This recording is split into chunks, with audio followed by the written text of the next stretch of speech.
freinage. Le Grand Matin Sud Radio. Le petit déjeuner politique. Bienvenue dans le Grand Matin Sud Radio. Il est 7h44. Nous recevons dans le cadre du petit déjeuner politique Delphine Batho, qui est députée des Deux-Sèvres, ancienne ministre et présidente de Génération Écologie, auteure de L'écologie intégrale, le manifeste aux éditions du Rocher. Bonjour Delphine Batho. Bonjour. C'est cash dans votre livre. On va en parler dans un instant sur le manifeste Écologie intégrale. Juste avant ça, un mot de l'audition d'Alexandre Benalla hier. Il cache toujours des choses selon vous ou pas ? Écoutez, moi je ne suis pas sénateur, je suis députée. Oui. Je trouve ça bien que le Sénat fasse son travail. Voilà, mais je n'ai pas de commentaires à ajouter à chaque épisode de ce feuilleton. Mais c'est indispensable dans notre République que le Parlement exerce toutes ses prérogatives de contrôle de l'exécutif. Oui, l'Assemblée aurait pu le faire d'ailleurs.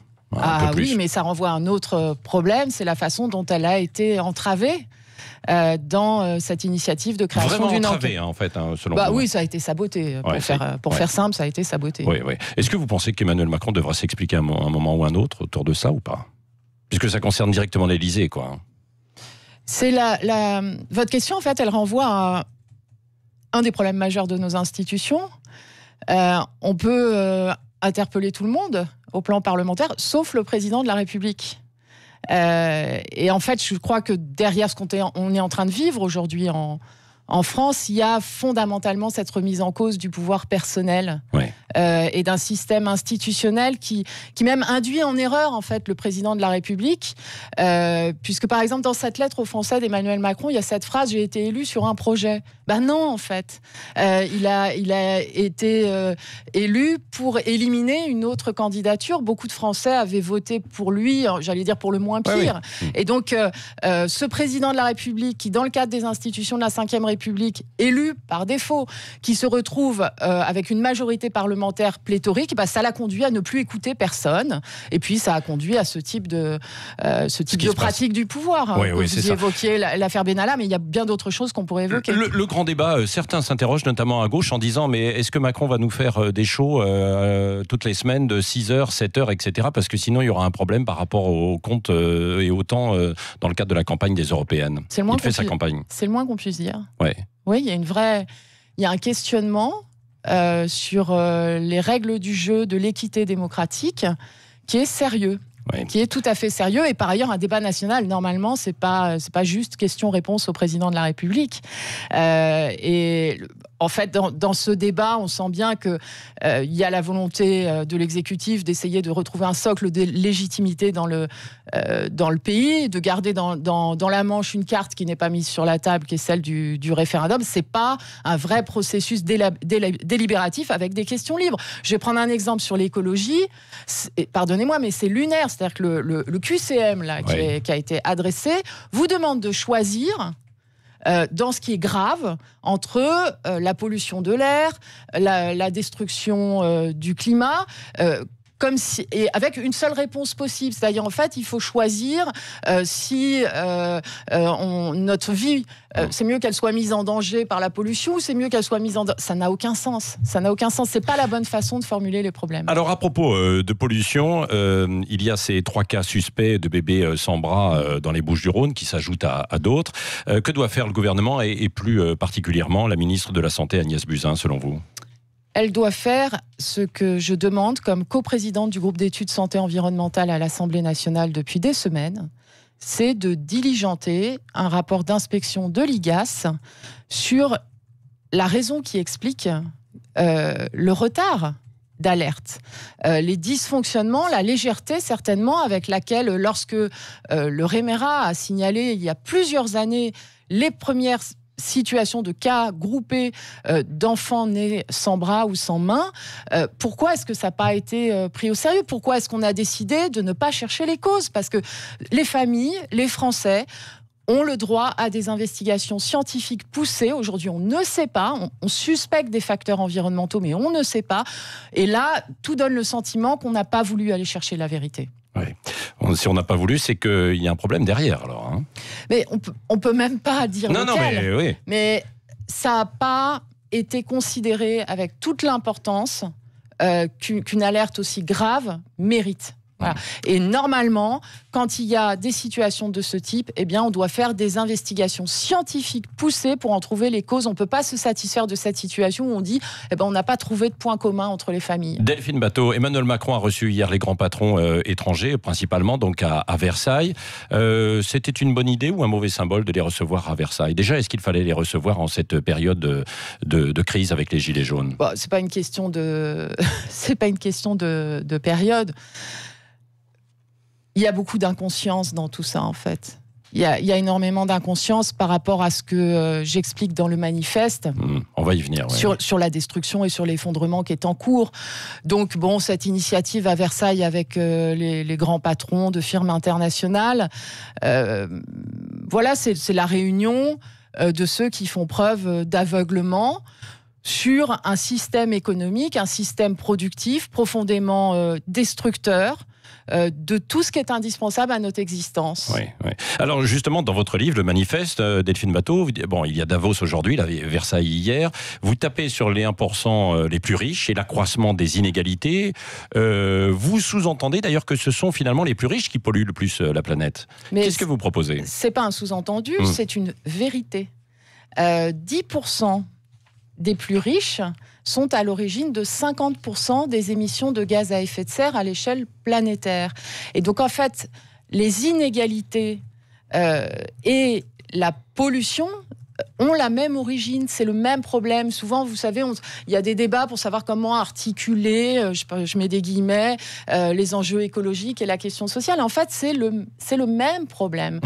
Et beaucoup de ces puissances, de l'argent, ne veulent pas voir ou font même preuve de cynisme et sont parfaitement conscientes que ce qui est en jeu aujourd'hui, c'est la possibilité de garder une planète habitable pour les humains. Quand on détruit le climat, tout ce qui est indispensable à notre existence, l'air, l'eau, les ressources alimentaires.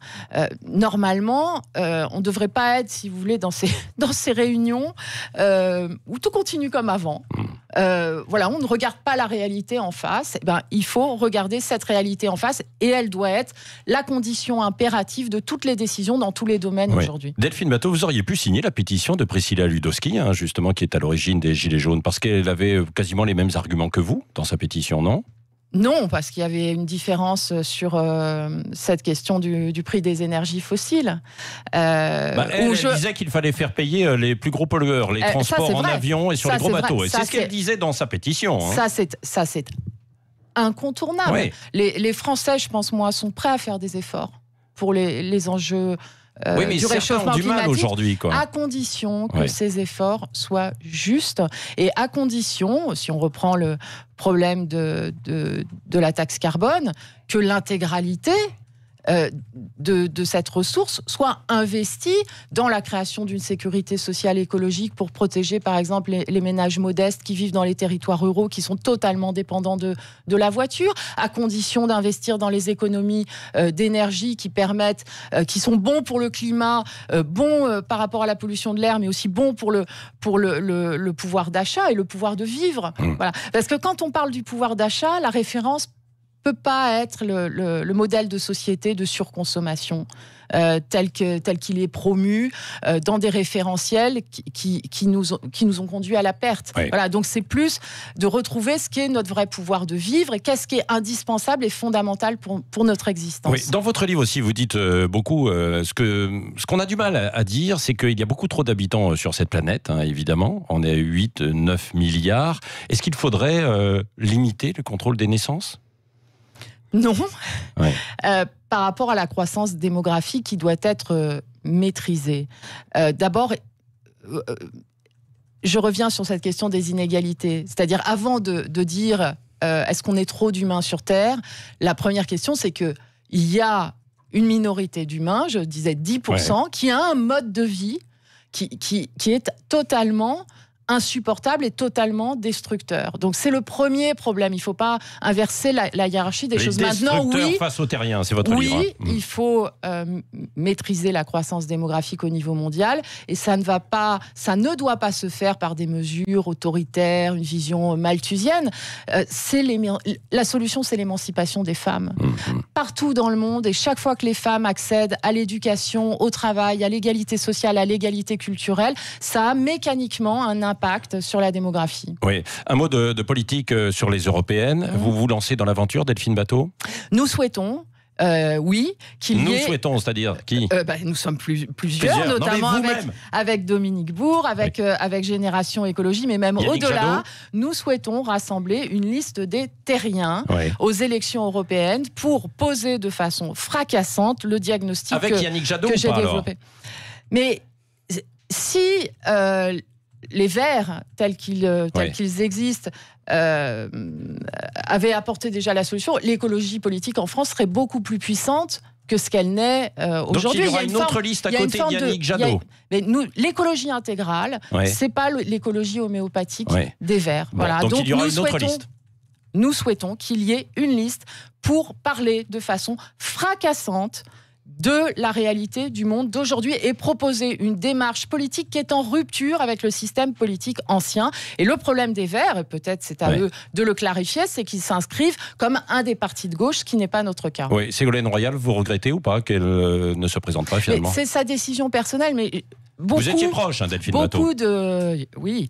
Beaucoup de responsables politiques n'ont pas compris que les Français veulent rompre avec le système politique tel qu'est le paysage tel qu'il est installé aujourd'hui. Et ce que nous disons dans ce manifeste, c'est qu'il y a fondamentalement un nouveau clivage entre les terriens et les destructeurs qui se substitue à ce qu'était l'ancien clivage entre la gauche et la droite. Oui, Delphine Batho, le mot de la fin avec Cécile de Ménibus.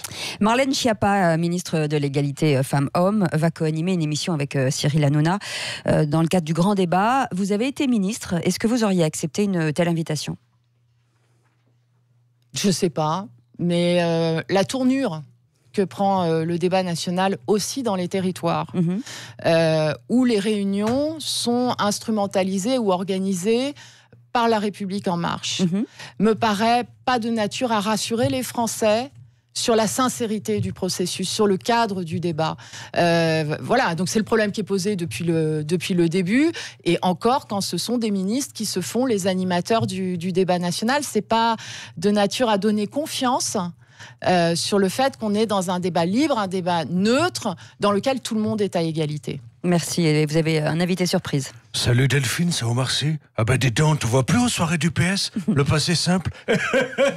Vendredi au Nouveau QG d'Uvry, on a fait une soirée cache-cache et cul-de-sac. Alors voici ma question Delphine. Après avoir adhéré au socialisme, t'as choisi de te tourner vers l'écologie. T'as pas l'impression de t'intéresser toujours à des combats perdus d'avance ? Au contraire. Au contraire. Et c'est le combat du 21e siècle. Pas de combat, pas de chocolat.